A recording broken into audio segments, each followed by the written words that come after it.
Alors, pasteur, caméra ici, regarde-moi bien. Voilà. Groupe là.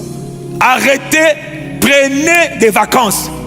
Laissez ministère, prophète, apôtre, pasteur, évangéliste, démissionner pendant un peu de temps. Dites à l'église, je quitte l'église parce que je ne crains pas Dieu. Je quitte l'église, je m'en vais chercher Dieu qui transforme mon cœur, qui mette la crainte dans mon cœur et je reviendrai. Démissionnez!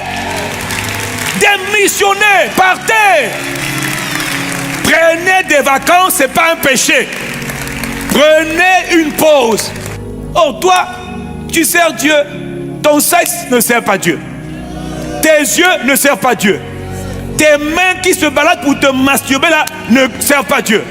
Tes pieds qui courent vers la femme étrangère ou l'homme étranger ne servent pas Dieu. Et tu dis, je suis serviteur de Dieu.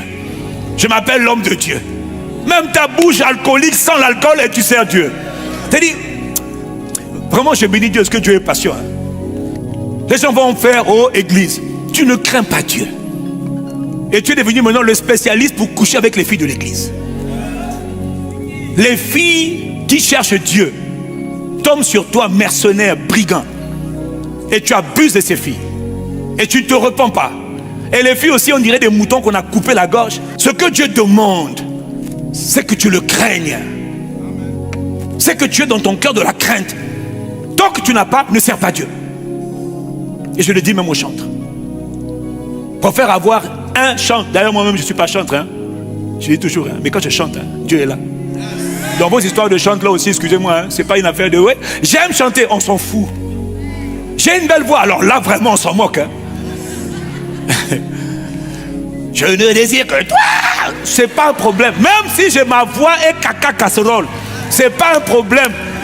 Mais crains d'abord Dieu et puis après chante pour Dieu.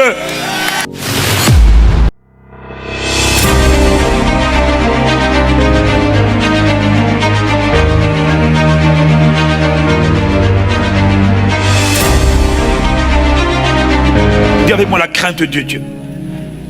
Ce message a l'air démodé, je sais, mais il est pourtant accurate, il est pourtant d'actualité. Et plus que jamais. Et d'ailleurs, c'est un message qui ne sera jamais démodé. Parce que c'est le commencement. Craindre Dieu, on a vu que c'est avoir un profond respect, une profonde révérence pour Dieu, pour sa personne. Dis avec moi profond respect. Dis avec moi un profond respect. Craindre Dieu. C'est un profond respect pour Dieu. Craindre Dieu, c'est avoir conscience de la sainteté, de l'autorité de Dieu. Quand je crains Dieu, j'ai conscience de sa sainteté. J'ai conscience de son autorité. Crains Dieu. Quelqu'un qui craint Dieu, vraiment, ne peut pas avoir peur d'un homme. C'est pas possible. Il respecte les hommes, mais il ne peut pas trembler. C'est impossible. La crainte de Dieu va t'empêcher de trembler devant un homme, devant un quelconque humain. Est-ce que je parle à quelqu'un? La crainte de Dieu, tu ne peux pas trembler devant un homme. Il ne me fait rien. Non! La crainte de Dieu. Comment toi tu crains le Dieu qui a créé toutes choses, qui a créé même l'homme là, puis toi tu vas trembler devant l'homme au lieu de trembler devant Dieu? Un profond respect pour Dieu. Une conscience parfaite de sa sainteté et de son autorité. La crainte de Dieu, c'est obéir à la parole de Dieu, que tu le veuilles ou pas. La crainte de Dieu, c'est aimer ce que Dieu aime et haïr ce que Dieu condamne. La crainte de Dieu, c'est chercher à plaire à Dieu. J'ai bien dit plus qu'aux hommes. Béni soit Dieu. Et ce message dans lequel nous avons grandi dans ce genre de message. Nous là, nous avons grandi dedans. Mais les gens d'aujourd'hui, ceux qui ont raté ça, et bien aujourd'hui là, c'est eux qui sont à l'origine de toutes les crises, les bêtises qu'on voit à gauche et à droite là. Il ne faut pas que j'atterrisse vers toi, je te préviens. En parenthèse, pas que toi qui m'écoutes, il y a aussi ceux qui sont en ligne. Donc toi, la caméra, mets ta tête sur moi là, même si je n'ai pas de cheveux. Il faut bien me filmer. Depuis le temps, depuis que Dieu avait appelé son peuple, depuis que Dieu s'est constitué son peuple, Dieu a toujours appelé son peuple à le craindre. Dieu a toujours appelé son peuple à apprendre, parce que la crainte de Dieu s'apprend. Dis avec moi, la crainte de Dieu s'apprend. Oui, ça s'apprend. Ça ne tombe pas du ciel pour dire ça y est, je crains Dieu. Faux, ça s'apprend. Tu apprendras à craindre Dieu. C'est un long voyage, c'est un long processus, mais on commence. Dans l'école de l'esprit, de la marche avec Dieu, un homme doit apprendre à craindre Dieu. Et les occultistes, les féticheurs, les sorciers, eux, ils ne peuvent pas travailler avec les puissances maléfiques. Ces faux dieux-là, s'ils ne les craignent pas, ils vont mourir. Et même ils savent. Parce que les divinités maléfiques ne sont pas pleines de miséricorde, ne sont pas lents à la colère, ne sont pas pleines de bonté. Vous m'entendez? Eux là-bas, ils ne sont pas pleins de miséricorde, pleins de douceur, pleins de bonté. Non, jamais. C'est pour ça que là-bas, quand ils s'engagent, ils doivent craindre les divinités des eaux, les seigneurs des eaux, les divinités de la terre, les divinités du Hadès, du royaume des morts. Ils les craignent, ils tremblent, ils les servent, mais avec respect, avec révérence, avec conscience de leur autorité, de leur puissance. Et pourtant, ils ne sont pas tout puissants. Donc un homme ne peut pas marcher en alliance avec une divinité s'il n'a pas la crainte de cette divinité. Il n'y a que comme par hasard, comme par malheur dans l'église où les gens s'amusent. Parce qu'on n'a pas été bien enseigné. Nous, on a été enseignés. Donc maintenant, je viens t'enseigner, toi. Toi qui as raté les cours du CP, on doit maintenant t'enseigner à l'université ce que tu aurais dû apprendre au CP. Eh bien, bienvenue à l'école d'université, mais on va t'apprendre les B.A.B.A. La crainte de Dieu, c'est le B.A.B.A. Voilà. Non, regarde-moi bien, puis fâche-toi. Deutéronome chapitre 6. Dieu a toujours appelé les hommes à le craindre. Toujours. Deutéronome 6, verset 13. Il est écrit: tu craindras l'Éternel ton Dieu. Tu le serviras. Dis Amen. Il parle à son peuple. Il dit: hey, moi je marche avec toi, je suis l'Éternel. Toi tu dois apprendre à me craindre. Et tu dois apprendre à me servir. Alors il dit bien, regarde bien la séquence. Tu craindras l'Éternel ton Dieu, tu le serviras. Et tu jureras par son nom. Et vous n'irez point après d'autres dieux, d'entre les dieux des peuples qui sont autour de vous. Sous-entendu, quand toi tu crains Dieu, détourne-toi des faux dieux que tu servais hier. Oh, moi dans mon village, on avait l'habitude. Hey! Le jour où tu t'engages à craindre Dieu, tu oublies les autres. Lui, il est le Dieu des dieux. Eux là, ah mais moi mes parents m'avaient habitué à aller les dieux des eaux. Là-bas, il n'y a rien. Détourne-toi d'eux. La crainte de Dieu, frère, va te détourner de ces faux dieux que tu adorais hier.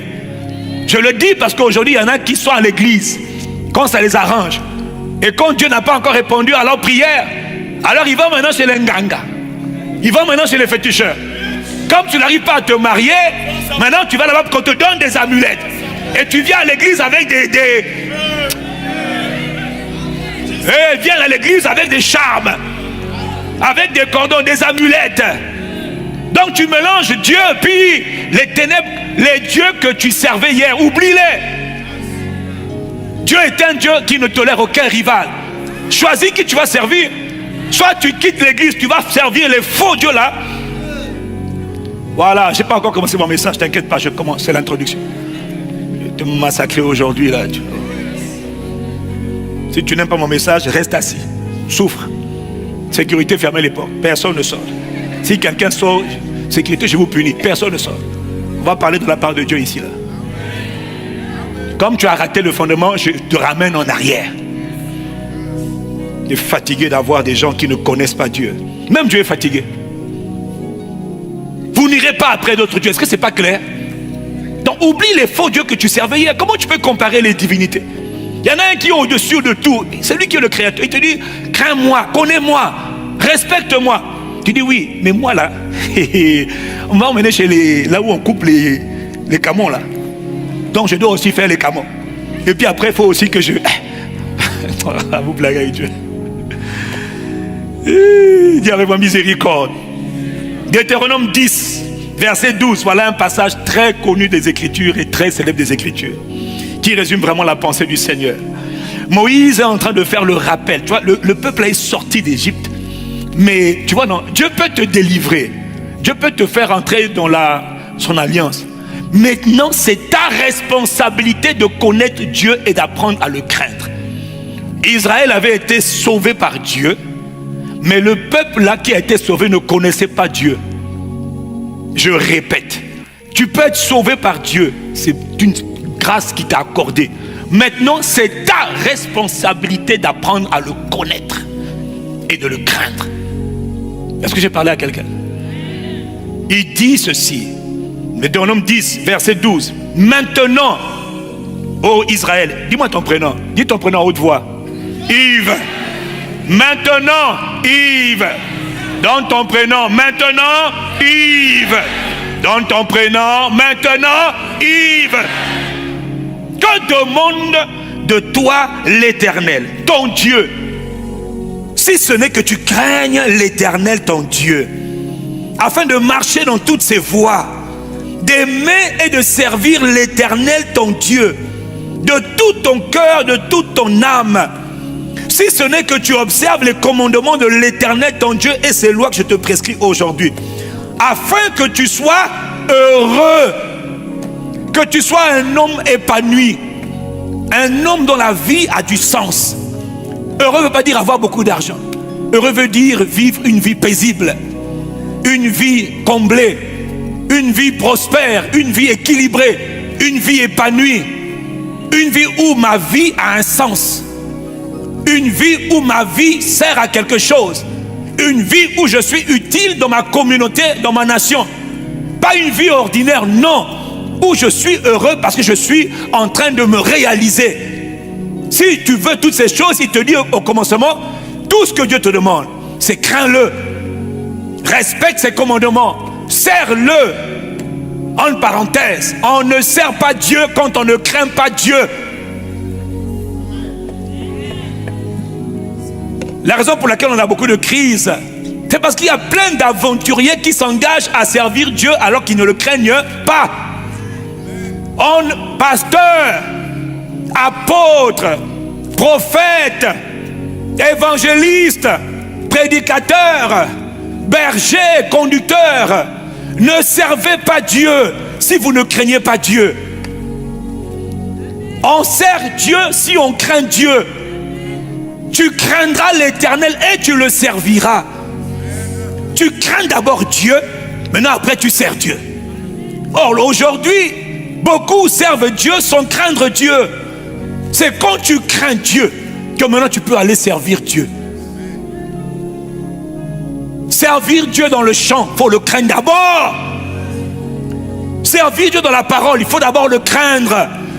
Servir Dieu dans la prière, crains d'abord Dieu. C'est pas tu chanteras, puis non. Toi tu chantes sans craindre Dieu. Qui a dit quoi? Quel malheur. On craint d'abord Dieu. Quelqu'un dit Amen. On craint d'abord Dieu. C'est la crainte de Dieu qui détermine tout le reste. Et je crains Dieu parce que je rentre dans une alliance avec Dieu, l'Éternel. Dieu le Père, le Fils et par l'Esprit. Je marche avec Dieu, je dois craindre ce Dieu. Je dois avoir un profond respect pour ce Dieu. Je dois être conscient de son autorité, de sa seigneurie. Je dois être conscient de sa sainteté. Celui qui craint Dieu va savoir que Dieu est saint. Donc tu ne peux pas te comporter comme tu te comportes là. C'est pas possible. Je sens que je suis un peu agacé, non? Ils sont allés faire des églises. Ah, Dieu m'a appelé. Oui, quand Dieu t'a appelé, Dieu n'expose pas les gens tout de suite. Dieu prépare toujours les gens. Et une des choses que Dieu va mettre dans ton cœur pendant le temps de préparation, c'est la crainte. Que tu apprennes à le respecter. Que tu apprennes à le révérer. Que tu sois conscient de son autorité, de sa sainteté. Sa sainteté. Vous serez saints, car je suis saint. Donc ne fais pas n'importe quoi. Oh, toi, tu sers Dieu. Ton sexe ne sert pas Dieu. Tes yeux ne servent pas Dieu. Tes mains qui se baladent pour te masturber là ne servent pas Dieu. Tes pieds qui courent vers la femme étrangère ou l'homme étranger ne servent pas Dieu. Et tu dis, je suis serviteur de Dieu. Je m'appelle l'homme de Dieu. Même ta bouche alcoolique sans l'alcool et tu sers Dieu. Tu dis, vraiment je bénis Dieu parce que Dieu est patient. Faut que Dieu me... Je prie. Moi, vous savez, je prie Dieu pour la patience. Je dis, donne-moi ta patience, télécharge, parce que sinon je te promets. Toi, tu fais ce moment-là, toi, tu ne... Non, il y a des choses qui te mettent en colère. Je comprends la colère de Jésus quand il est rentré dans le temple. Quand il a saccagé le temple, il dit, mais c'est la pagaille ici. Ma maison sera appelée maison de prière. Vous avez fait une maison de voleurs. Il était fâché. Donc quand Jésus se fâche, moi je comprends qu'on peut se fâcher. Quand on voit la pagaille, ça t'énerve. On sert Dieu quand on craint Dieu. Alors, pasteur, caméra ici, regarde-moi bien. Voilà. Groupe là. Arrêtez, prenez des vacances. Laissez ministère, prophète, apôtre, pasteur, évangéliste, démissionner pendant un peu de temps. Dites à l'église, je quitte l'église parce que je ne crains pas Dieu. Je quitte l'église, je m'en vais chercher Dieu qui transforme mon cœur, qui mette la crainte dans mon cœur et je reviendrai. Démissionnez! Démissionnez! Partez! Prenez des vacances, ce n'est pas un péché. Prenez une pause. Il y a des hommes de Dieu qui ont pris des pauses. Il y a des hommes de Dieu qui n'étaient pas à la hauteur. Ils ont dit, ah, avec mon sexe là, ça ne va pas. Mon cœur jaloux là, ça ne va pas. Je prends une pause, je m'en vais chercher Dieu. Je vais chercher Dieu. Que Dieu transforme mon cœur et je reviendrai. Oh, le pasteur a dit, laisse tomber. La crainte de Dieu, ce n'est pas la crainte des hommes. Crains Dieu. Celui qui craint Dieu accepte de faire une pause. Ah, faut arrêter quoi. Les gens vont faire, oh église, tu ne crains pas Dieu. Et tu es devenu maintenant le spécialiste pour coucher avec les filles de l'église. Les filles qui cherchent Dieu tombent sur toi, mercenaire, brigand. Et tu abuses de ces filles. Et tu ne te repens pas. Et les filles aussi, on dirait des moutons qu'on a coupé la gorge.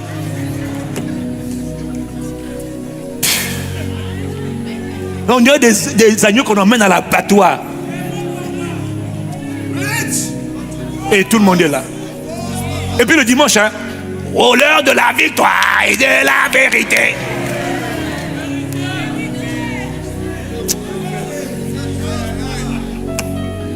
Est-ce que quelqu'un comprend de quoi je parle? Est-ce que c'est sérieux? Ce que Dieu demande, c'est que tu le craignes. C'est que tu es dans ton cœur de la crainte. Tant que tu n'as pas, ne sers pas Dieu. Et je le dis même aux chantres. Préfère avoir un chant. D'ailleurs, moi-même, je ne suis pas chantre. Hein. Je dis toujours, hein. Mais quand je chante, hein, Dieu est là. Dans vos histoires de chante là aussi, excusez-moi, hein, ce n'est pas une affaire de ouais. J'aime chanter, on s'en fout. J'ai une belle voix, alors là, vraiment, on s'en moque. Hein. Je ne désire que toi. C'est pas un problème. Même si j'ai ma voix et caca casserole, c'est pas un problème. Mais crains d'abord Dieu et puis après, chante pour Dieu.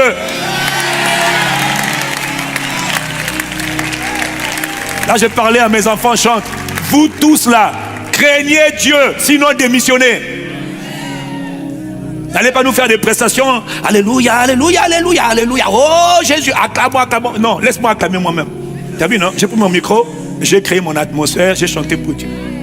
Dieu est là parce que Dieu sait que je le crains. Donc, ce n'est pas du cinéma, s'il vous plaît. Tonton Joe, pasteur, je veux qu'on y prend, tu es élevé. C'est ça, il craint Dieu. Je ne chante pas. Hey, Bishop, on se calme. Vous savez qu'ici, nous, on a le sens de l'humour. Hein? Donc, si vous êtes là pour la première fois, vous ne voulez pas rire, ben nous, on rit, ok? Donc, vous vous calmez ici, nous, on est détendus. Dans la maison de Dieu, il y a du calme là. Hey, il est déjà 11h. Maman et ribobo. Maman me menace. Maman, tu te calmes, femme. Tu te calmes, ma femme là. Tu restes tranquille. Je lui ai dit hier, je vais faire 1 heure. Là, je risque de ne pas respecter mon vœu. Que Dieu nous aide. Bon, est-ce que quelqu'un reçoit quelque chose? Que demande Dieu, c'est que tu le craignes.